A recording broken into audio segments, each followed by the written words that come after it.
اللہ صحابہ کو، انبیاء کو یہ میسج دے رہے ہیں، نبی صلی اللہ علیہ وسلم کو میسج دے رہے ہیں کہ آپ بھی صبر کیجئے. جس طرح کے وہ انبیاء تھے جن کی اسٹرانگ ڈٹرمینیشن تھی، انہوں نے صبر کر کے دکھایا تھا، اور بے صبری نہ ہو ان کے لیے. بے صبری سے یہاں پہ مراد ہے کہ یعنی یہ ہوتا ہے نا کبھی کبھی کہ جلدی دین کی طرف آ جائے، یہ چھوڑ دیں یہ چیز، یہ کیوں نہیں سمجھ کیوں نہیں لگ رہی. تو اس کا مطلب نہیں کہ اللہ کے نبی کو کہا جا رہا ہے بے صبری، یہ صحابہ کو میسج ہے، ہمیں میسج ہے اللہ کے نبی کے تھرو کہ بے صبرے نہ ہو. Everyone has their time. آپ کا کام ہے میسج دینا بس، باقی اللہ پہ چھوڑ دو، انشاءاللہ اللہ تعالیٰ ان کے حالات بہتر کریں گے. It will be on the day they see that which they had promised as though they had not remained in the world but an hour of a day. جب وہ دیکھیں گے روز قیامت اپنے اعمال کو یا اس سارے میدان کو، تو پھر انہیں کافی حقیقتوں کا پتہ لگے گا. یہ ظاہر ایک ریگریٹ بھی ہوگا کہ اللہ تعالیٰ کہیں گے اس چیز کے بارے میں تمہیں نوٹیفائی کیا گیا تھا لیکن اس کے باوجود ڈس اوبیڈینس تھی تمہاری. تو یہ کون سا صبر ہے کہ گناہوں کے حوالے سے اور اپنی خواہشات نفس کے حوالے سے صبر کرنا.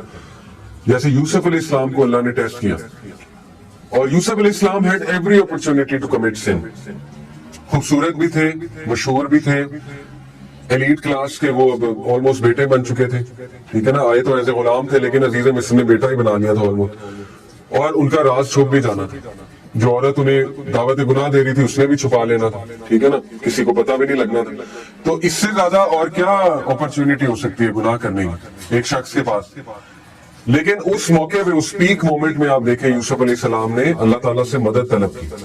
پوائنٹ از مدد طلب کی، اللہ سے مدد طلب کرنی پڑتی. اور پھر اللہ نے سارے دروازے کھول دیے. دروازے کھلتے گئے، وہ کوریڈور تھا لمبا سا، سارے دروازے کھل گئے اور یوسف علیہ السلام نے دوڑ لگا دی. حالانکہ دروازے لاک تھے.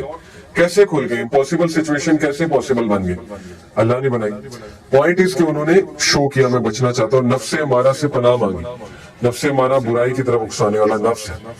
اسی طرح دیکھیں قیامت والے دن 7 لوگ اللہ کے عرش کے سائے تلے ہوں گے، اور ان میں سے ایک ٹائپ اس نوجوان کی ہے کہ جس کو ایک عورت نے دعوت گناہ دی اور اس نے کہا کہ میں اللہ سے ڈرتا ہوں. اور اس میں ایک اس نوجوان کی ہے کہ جو مسجد کے ساتھ اٹیچ. تو یہ ٹائپ بھی صابرین کی ہی ٹائپ ہے نا، اس کے لیے صبر چاہیے.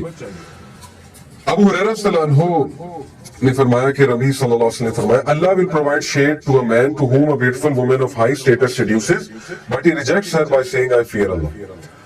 انی اخاف اللہ، وہ کہے گا کہ میں اللہ تعالیٰ سے ڈرتا ہوں، مجھے اللہ کا خوف ہے، تو اللہ اس کو عرش کا سایہ نصیب کریں گے. تو لہٰذا ہمیں جو صبر آج کے دور میں چاہیے وہ یہی، ہمیں بلیف چاہیے کہ ہم جب صبر کریں گے اللہ ہمیں اس کا ریوارڈ بھی دے گا، اور اگر اللہ کے لیے ہم کسی چیز کو چھوڑیں گے تو اللہ ہمیں اس سے بہتر دے گا. اس کے لیے صبر چاہیے، اور وہ صبر بھی برداشت کرنے سے آئے گا، وہ صبر بھی کرنے سے آئے گا، اور اللہ مزید گرانٹ کر دے گا.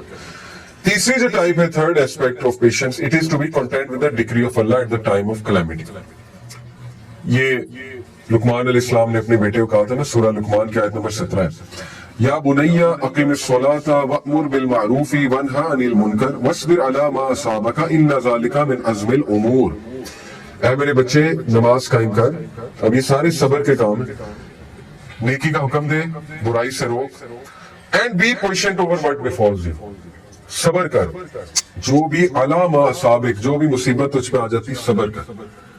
تو ثابت ہوا کہ مصیبت آنے پہ صبر ہوتا ہے، اس وقت صبر ہوتا ہے. اس وقت جو ہے وہ آپ کی پرسنالٹی پتہ لگتی ہے، آپ کا ایمان ٹیسٹ ہوتا ہے کہ اس وقت اس نے کیا کیا تھا. ٹھیک ہے، ویریلی ان ذالک من عزم الامور، بے شک یہ امور بہت عظیم ہے.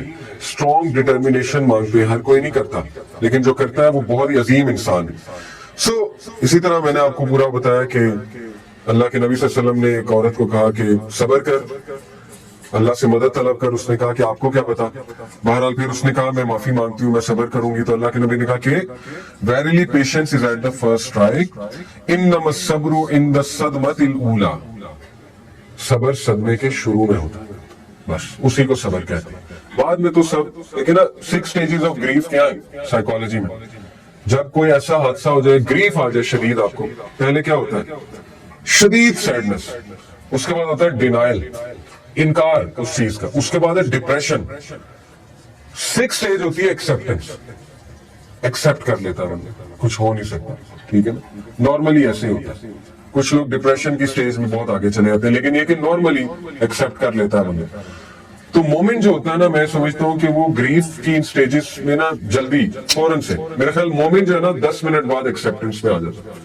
10 منٹ نہیں تو 1 دن 2 دن نیچرل ہے, کچھ لوگ کا لیٹ ہوتا ہوگا, لیکن میں سمجھتا ہوں کہ جس کا ایمان پختہ ہے, جس کو فلسفہ حیات بہت کلیئر ہے, جس کو علم ہے. یعقوب علیہ السلام نے کہا نا کہ مجھے اللہ کی طرف سے وہ علم ہے جو تمہیں نہیں ہے, تو علماء مفسرین لکھتے ہیں کہ ان کے علم نے انہیں بچا دیا. نالج جو ہے یہ ایک بہت بڑا ویپن ہے آپ کو صابر بنانے, کیونکہ آپ کو اگر اللہ کی حکمتوں کے بارے میں کچھ نالج ہے یا اللہ کے ایٹریبیوٹس کے بارے میں کچھ نالج ہے, آپ صابر بن جائیں گے. لیکن اگر آپ کا نالج کم ہے تو آپ بے صبرے ہی رہیں گے. اس لیے نالج بھی حاصل کرتے رہیں, ٹھیک ہے نا, اس کے حوالے سے. بہرحال Suhaib reported the messenger of Allah sallallahu alaihi wasallam said, wondrous is the affair of the believer, for there is good for him in every matter. And this is not the case with anyone except the believer. If he is happy, then he thanks Allah, and thus there is good for him. If he is harmed, then he shows patience, and thus there is good for him. کیا ہی خوبصورت ہے مومن کی مثال کہ جب کچھ اچھا ہوتا ہے الحمدللہ کہتا ہے, جب کوئی حادثہ ہو جاتا ہے تب بھی الحمدللہ کہتا ہے, اور ہر چیز میں اس کے لیے گڈ ہے. The perfection of these 3 aspects together is called beautiful patience. فصبر جمیل. یہ تینوں جب صبر آپ میں ہوں گے, اللہ کی عبادت کرنے کے حوالے سے, اس کے احکامات بجا لانے کے حوالے سے, گناہوں کے حوالے سے اور لوگوں کے رویوں کے حوالے سے, اور تیسرا یہ کہ اللہ کی طرف سے کوئی حادثہ آ گیا, کوئی کلیمٹی آ گئی, بیماری آ گئی, تو اس پر صبر, تو یہ ہے فصبر جمیل. سو اللہ نے کہا فَاصْبِرْ صَبْرًا جَمِيلًا, سورہ معارج ورس نمبر 4.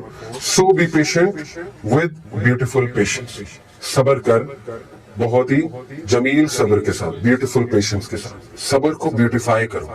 اگر کسی چیز پہ ورکنگ کرنی ہے تو صبر پہ ورکنگ کریں, ٹھیک ہے نا. ہم بے صبر کیوں, ایک اسکالر کہتے تھے ڈاکٹر صاحب رحمہ اللہ کہ اگر آپ ایک شخص سے مدد مانگے اور وہ آپ کی نہ کرے, اور آپ دوسری بار مانگے پھر بھی نہ کرے, تیسری بار مانگنے چلے جائے, تو وہ شرک ہے, وہ توکل کی کمی ہے.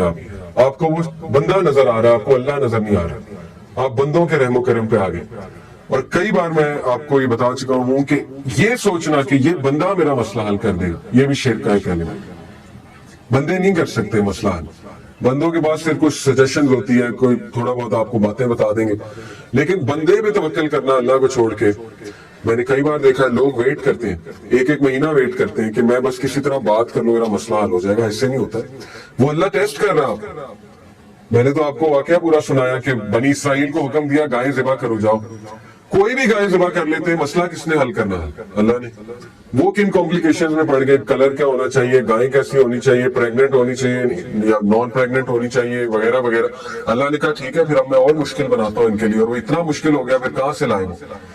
اس لیے مدد کس نے کرنی ہے؟ اللہ سے.